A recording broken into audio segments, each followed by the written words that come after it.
বিলাল ওই দিক থেকে আসতেছে। বিলাল আস্তে আস্তে ফজরের নামাজের সময় হয়ে গেছে।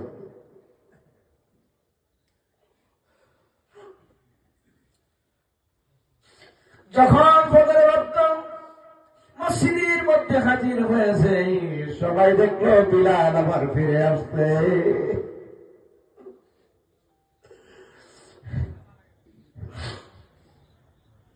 সবাই রিকোয়েস্ট করতে লাগলো, বিলাল আজ 6 মাস যাবত আপনার মুখের আজান আমরা শুনতে পাই না গো বিলাল।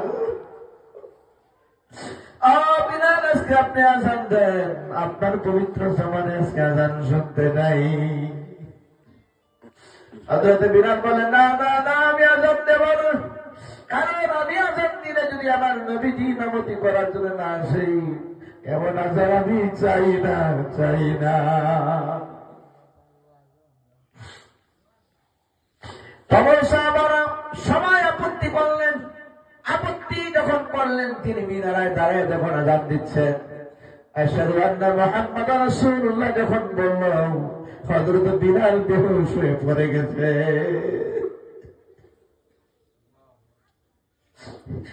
হযরত বিলাল শুইতে পারে নাই।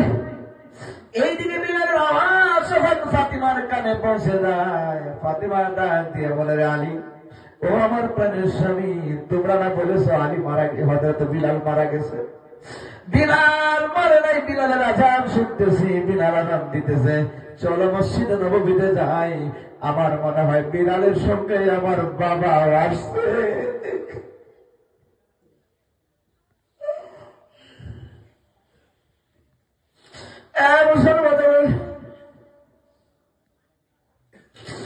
আল্লাহুম্মা সাল্লি আলা সাইয়্যিদিনা ওয়া মাওলানা মুহাম্মদ ওয়া আলা আলি সাইয়্যিদিনা মাওলানা মুহাম্মদ। আল্লাহুম্মা সাল্লি আলা সাইয়্যিদিনা মাওলানা মুহাম্মদ ওয়া আলা আলি সাইয়্যিদিনা মাওলানা মুহাম্মদ।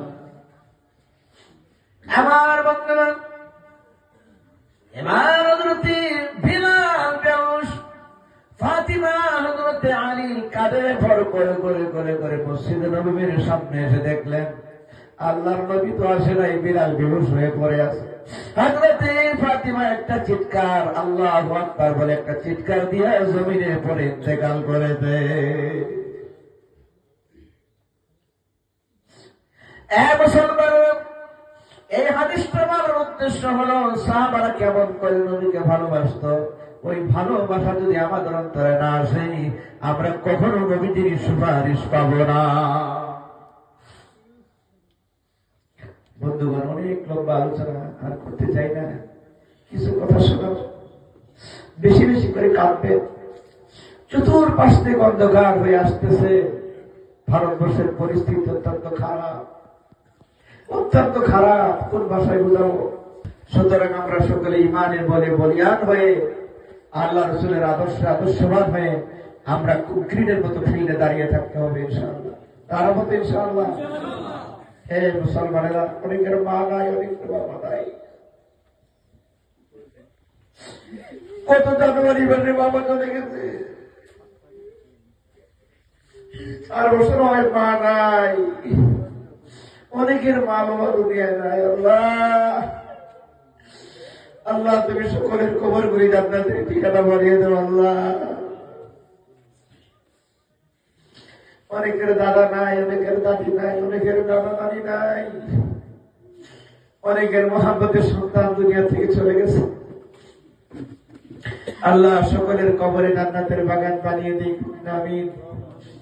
ভাই, আরেকটু আলোচনা করবো। এর আগে হাওয়াইপুর মসজিদ আপনারা করেছেন, অত্যন্ত সুন্দর মসজিদ, আমি খুশি হয়েছি। মসজিদে এসে অনুরোধ করবো, হাওয়াইপুরের জমিনে আপনার একটা মসজিদ রাখবেন, প্রয়োজনে ওয়াক্ফে ঘর তৈরি করবেন, কিন্তু মসজিদ যেন একটা থাকে।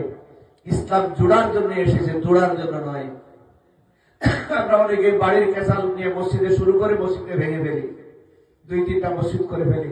এমনটা করবেন না আপনারা, অনুরোধ করছি। আর হাওয়াইপুরের প্রতি আমার একটা রহমত আছে, বরকত আছে। আমি যখন প্রথম কদম রেখেছি আমি তখন বুঝতে পেরেছি এই হাওয়াইপুরের মধ্যে আল্লাহ রহমত বরকত আছে। জমিনের মধ্যে যাই ফসল ফলানো হয় আবার সুন্দর হয় কিনা বলে, গাছে ফল হয়, অনেক বরকত।